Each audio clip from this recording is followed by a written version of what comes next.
आज का मुद्दा लोकसभा इलेक्शन 2024 को लेकर बिहार की जनता, सीमांचल की जनता, किशनगंज की जनता क्या करने वाली है और किन मुद्दों को ध्यान में रख करके हमें वोट करना चाहिए और हमारे इलाके के कौन कौन से इश्यूज हैं जिस पर बात तो हर इलेक्शन में होता है, लेकिन चुनाव के बाद धाक की तीन पात परिणाम नहीं आता है।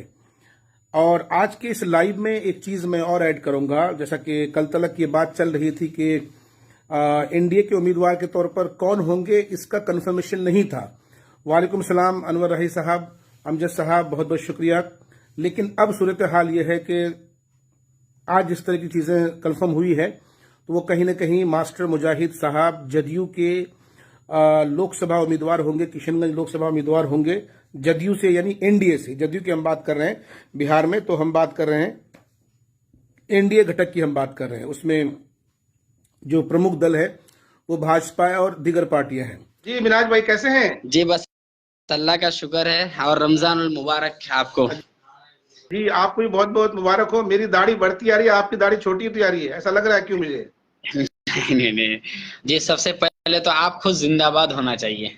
चलो मोहब्बत आपकी। जी बिल्कुल जी सर। देखिए जाहिर सी बात है, इलेक्शन का टाइम है और इलेक्शन की ही बात होनी चाहिए जी। और ये इलेक्शन ऐसे हैं कि जो हमारे और आपके मुस्तकबिल के फैसले करेंगे जी। पिछले अगले 5 साल तक के लिए।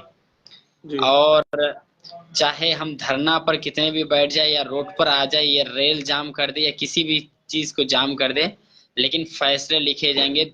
545 ही लोग हमारे लिए तय करेंगे कि हमारे मुस्तकबिल में क्या होने वाला है। जी। इंडिया के अंदर, हिंदुस्तान के अंदर जो संविधान के जो ये पार्लियामेंट के अंदर ही फैसले बनेंगे। जी। तो जरूर इस चीज के लिए हम तमाम को अपना वोट का इस्तेमाल करना चाहिए। और आपके चैनल के जरिए से मैं 2-3 दिन से देख रहा हूँ कि आप सबसे अपील कर रहे हैं कि आप अपना वोट देने के लिए घर आइए। जी। यकीनन ये कोई चैनल वाला नहीं चलाया, ये अगर चलाया है तो गांव मोहल्ला चलाया। और दूसरी बात, तो जाहिर सी बात है लोकसभा इलेक्शन की बात हो रही तो एमयू का बात ना हो ये अधूरी बात है। इलेक्शन का बात हो और एमयू किशनगंज का बात ना हो तो इलेक्शन अधूरी है, चाहे वो किसी भी पार्टी हो। जी। लेकिन मैं आपको बता देना चाहता हूँ, शायद मैं समझता हूँ कि जहां तक मुझे मालूम है, मास्टर मुजाहिद साहब जेडीयू के कैंडिडेट होंगे और अख्तरुल ईमान साहब एमआईएम के कैंडिडेट हैं। बिल्कुल। अनकरीब में मैं समझता हूँ कि डॉक्टर जावेद साहब को भी कांग्रेस के कैंडिडेट हो जाएंगे, वो भी बन जाएंगे। तो जाहिर सी बात है मास्टर मुजाहिद साहब को लोग तो ये जरूर सवाल पूछेंगे कि आपकी सरकार है, आपकी सरकार दोनों जगह है, तो एमयू को फंड क्यों नहीं मिला।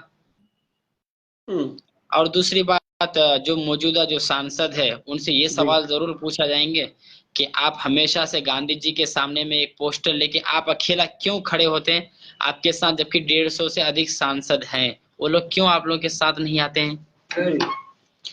तो और दूसरी बात रहा एमआईएम से अख्तरुल ईमान साहब से, लोग ये बात भी जरूर पूछेंगे कि आपने कहा था कि हम रेल जाम करेंगे अगर सीमांचल आयोग का गठन नहीं हुआ बरसात से पहले, तो आपने इस चीज को भी नहीं किया। और मैं समझता हूं कि वो अवामुन नास है, अवाम जिनको भी चुने वो अवाम का फैसला है। लेकिन मैं यही चाहता हूं कि जो भी चुनना चाह रहे हैं वो इस नजरिए से चुनिए कि जो आपके लिए लड़ता हो, आपके लिए बोलते होंगे। जी। मिनाज साहब, इसमें मैं थोड़ा सा आपसे, क्योंकि गुफ्तगू हो रही है, you are a well educated person, बहुत पढ़े लिखे हैं, मोतबर हैं आप, आपकी हम कदर करते हैं, इज्जत करते हैं, तो बहुत अच्छा डिस्कशन हम लोग कर रहे हैं। तो एक चीज हम यहाँ पर थोड़ा सा ऐड करना चाहेंगे। हालांकि गुफ्तगू आपसे हो रही है लेकिन मुखातिब हम तमाम तर दोस्तों से हैं। हम यहाँ पर एक बात ये कहना चाहेंगे कि जो लोग जज्बाती तौर पर इलेक्शन को देखते हैं, मैं उनको कहना चाहूंगा कि जब पिछले दिनों असम में एनआरसी को लेकर जो एनआरसी हुआ वहां पर, और क्या कहते हैं कि सुप्रीम कोर्ट के गाइडलाइन पर जो एनआरसी वहां पर हुई है, तो बहुत सारे लोगों को इस बात की जानकारी नहीं है कि असम के अंदर जो बहुत लिमिटेड लोग जो एनआरसी के अंदर आए हैं, है ना, जानते हैं उसके पीछे बहुत बड़ी मेहनत हमारे मौलाना अजमल साहब, मौलाना अजमल साहब और उनकी पूरी टीम ने इतनी कोशिश की है, जिसके बावजूद मुसलमानों के कागजात को दुरुस्त कराए गए, उनके डॉक्यूमेंट्स को पूरे किए गए। जहां जहां पे अड़चने आई हैं सरकारी दफातर में, वहां पर जाकर के उनकी टीम ने काम किया और मुसलसल काम किया, और इस तरीके से काम किया कि कोई भी चीज मीडिया में नहीं आई। हमारे लोग हैं असम के अंदर, और बहुत सारे लोग ऐसे हैं जो हमारे डायरेक्टली जो है मौलाना अजमल साहब से उनकी वाबस्तगी है। तो कारी मशकूर साहब की हम बात कर रहे हैं। कारी मशकूर साहब मौलाना अजमल साहब के सबसे खासम खास लोगों में है। उन्होंने कहा कि मौलाना अजमल साहब ने असम के अंदर किस तरीके से मुसलमानों को, भाई मैक्सिमम लोग अपने डॉक्यूमेंट्स जमा कर पाए, उसके लिए उन्होंने अपनी पूरी की पूरी टीम को वहां पर लगाया। और यही वजह रही कि जो मंसूबा था हुकूमत का कि भाई एनआरसी होगा, मुसलमान निकल जाएंगे, ऐसा नहीं हुआ। मुसलमान 1-1.5 लाख के आसपास हुए, बाकी लोग जो है 8-10 लाख जो है वो हिंदू आ गए। तो फिर उसके बाद जो इन्होंने सीए लाया, सीए भी जिसको बोलते हैं, बाद में सीए लेकर के आया। तो कहने का मतलब यह है कि हमारा नेता ऐसा होना चाहिए, बकैती करने वाला नेता नहीं चाहिए। हमारा नेता ऐसा होना चाहिए जो आपके मुसीबत में आपको टेक्निकली जो आपको हेल्प पहुंचाए, जो आपके वक्त पर काम आए, ऐसा नेता होना चाहिए। अब जनता को तय करना है कि भैया हमारे उम्मीदों पर, ऐसे ऐसे उम्मीदों पर कौन खड़ा होता है। अख्तरुल ईमान साहब खड़े होते हैं, मास्टर साहब खड़े होते हैं, डॉक्टर जावेद साहब खड़े होते हैं। ये हम नहीं कहेंगे, जनता को तय करना है। तो ये एक बहुत बड़ा मुद्दा है। यहाँ की जनता, भाई जो लोग जज्बाती तौर पर चीजों को कहते हैं, आप किसी पर एलिगेशन मत लगाइए, अपने भविष्य को देखिए। आप कैसे रोहिंग्या मुसलमानों को भूल सकते हैं? आप कैसे जो है साहब श्रीलंका के अंदर, नेपाल के अंदर, चाइना के अंदर और जगह और दूसरी जगहों पर मुसलमानों के साथ जो चीजें हुई है, बर्मा के अंदर, बर्मा के वीडियोस गाहे बगाहे आते हैं, दर्दनाक भाई चीजें दिखती हैं। आप मुसलमानों के बीच में रहते हैं, 70% मुस्लिम आबादी के बीच में रहते हैं, आपको एहसास नहीं है। जिन जगहों पे मुसलमानों की संख्या बहुत कम है, वहां जाकर के देखिए आप। तो हम जिस देश में रहते हैं, बिलाशुबा हमारा देश अमन, शांति, आपसी भाईचारा का एक गहवारा है। और हमारी कोशिश ये होनी चाहिए, मुसलमानों की कोशिश होनी चाहिए कि हम ऐसी ताकतों को बढ़ावा दें, ऐसे लीडर को आगे लेकर के आए जो खलफसाद को बढ़ावा न दे, बल्कि उसको कम करने का काम करे। जी सर।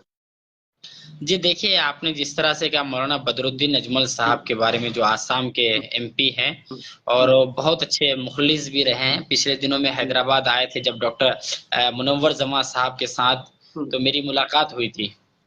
तो मेरी भी उनसे बातचीत हुई थी जब, हालांकि इंडिया अलायंस को जब नीतीश कुमार साहब आगे बढ़ा रहे थे, तो उसी बीच हैदराबाद आए थे और मुनव्वर जमा साहब भी थे, जो उनके बहुत करीबी है मुनव्वर जमा साहब।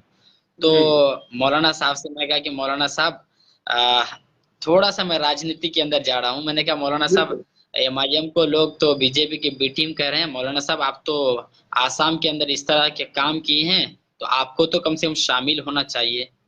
तो मौलाना ने मुझे एक लाइन में बहुत अच्छी तफसीर से बात कही थी। उन्होंने कहा था कि देखो, हम लोग का आजादी के वक्त, हम लोग का क्या हाल, आजादी से पहले हमारा क्या हाल था, और आजादी के वक्त हम क्या थे, और आज हम क्या हैं। मैंने कहा मौलाना साहब मैं समझा नहीं, थोड़ा समझा दीजिए। तो मौलाना साहब ने कहा कि जितने भी इंडिया अलायंस के अंदर जितने भी लोग आ रहे हैं, सब कहाँ से आ रहे हैं ये लोग? ममता बनर्जी कहाँ थे पहले? नीतीश कुमार साहब जो अगुवाई कर रहे हैं वो कहाँ थे? और देखिए एक चीज, निहाल अख्तर साहब, मौलाना साहब ने मुझे हैदराबाद के अंदर कहा था कि मिनहाज बाबू ये चीज को लिख लो, नीतीश कुमार साहब अनकरीब में चले जाएंगे। वाकई एक चीज ये सच्चाई बात है कि भले ही मौलाना साहब सियासत में है, लेकिन जो आलिम लोग होते हैं, जो सच्चाई दिन के होते हैं, उनको मालूम पड़ जाता है, वो आगे की कुछ चीजें हवा वो बता देते हैं। तो मौलाना साहब ने मुझे ये बात कहा था, तो मैंने कहा कि नहीं मौलाना साहब, इस मर्तबा हम लोग को एतमाद करना चाहिए। तो उन्होंने कहा कि नहीं देख लेना। तो फिर मैं मौलाना साहब से उस दिन मेरी बात हुई, तो मौलाना कहा कि बाबू तुम बिहार के हो ना, हम भी तुम्हारा करीब में ही है, हम बोले थे ना और हुआ। तो खैर बहरहाल मौलाना साहब ने तो वहाँ आसाम के अंदर मुसलमानों को जितने भी डॉक्यूमेंट्स वगैरह है वो बहुत अच्छी तरीके से वो पेश किए, यकीनन सच्चाई है।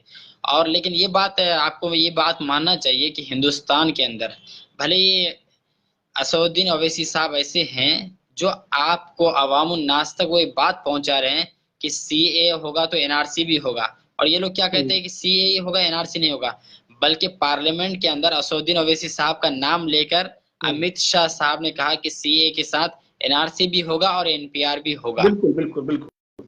और आपने जो बर्मा के जो मुसलमानों की जो बात की, मैं बताता हूँ, हैदराबाद के अंदर कम से कम एक इलाका है बारकस, अकबरुद्दीन ओवैसी साहब के हल्का असेंबली के अंदर आते हैं। हजारों मुसलमान वहां पर कैंप के अंदर रह रहे हैं। उनसे पूछिए कि अपना मुल्क छोड़ने का कितने बड़े नुकसान होते, क्या चीज है। तो यकीनन एनआरसी के साथ एनआरसी होगा तो एनपीआर भी होगा। तो हम तमाम लोगों को इसके ऊपर गौर करना चाहिए। मैं तो बस किशनगंज के लिए यही कहूंगा कि ना ही कांग्रेस ने अगर लॉलीपॉप दिया था एमयू को लेकर, तो 10 साल से नीतीश कुमार साहब और बीजेपी की जो सरकार रही है, तो उनको बात करना चाहिए था एमयू पर। और तीसरी बात, इलेक्शन का दौरान है तो ये भी बात, एक चीज आप मेरे नोट कीजिएगा कि पिछले दिनों में तेजस्वी यादव साहब का दौरा हुआ था सीमांचल ने पूरे बिहार में दौरा हुआ था। जब उन्होंने सीमांचल में आए, मीडिया वालों ने उनसे सवाल पूछा कि आपने सीमांचल आयोग के गठन की बात कही थी ठाकुरगंज के अंदर, इस चीज पर आपका क्या हुआ, कहां तक काम हुआ। तो उन्होंने कहा कि मैंने प्रस्ताव रखा था, तो मुख्यमंत्री ने कहा कि अगर मैं वहां दूंगा तो वहां पे भी देना पड़ेगा। तो आप ये बात मान लीजिए कि सीमांचल आयोग का गठन अगर राजद की सरकार, महागठबंधन की अगर सरकार रहती थी, तो फिर भी नहीं आ सकते थे। वो इलेक्शन के दौरान वो उनके मुंह से निकल गए थे। लेकिन अफसोस की बात है कि जो 4 एमएलए जो एमआईएम से जो गए थे, कम से कम उनको इस चीज पर बात करनी चाहिए था तेजस्वी जी से। हालांकि तेजस्वी जी सरकार में आने के बाद यकीनन थोड़ा सा काम हुआ है, इस बात से कोई इनकार नहीं कर सकते। लेकिन जो मेन मुद्दा जो था सीमांचल आयोग का गठन, ये 4 एमएलए को, शाहनवाज साहब को मैं समझता हूं कि मंत्री बनने से, अगर वो मंत्री के लिए अगर कुर्बानी दे देते, अगर वो सीमांचल आयोग का अगर गठन की अगर बात कर लेते ना, तो तस्लीम साहब के बाद जरूर वो अपने वालिद साहब के रोल को एक अहम रोल अदा कर सकते थे।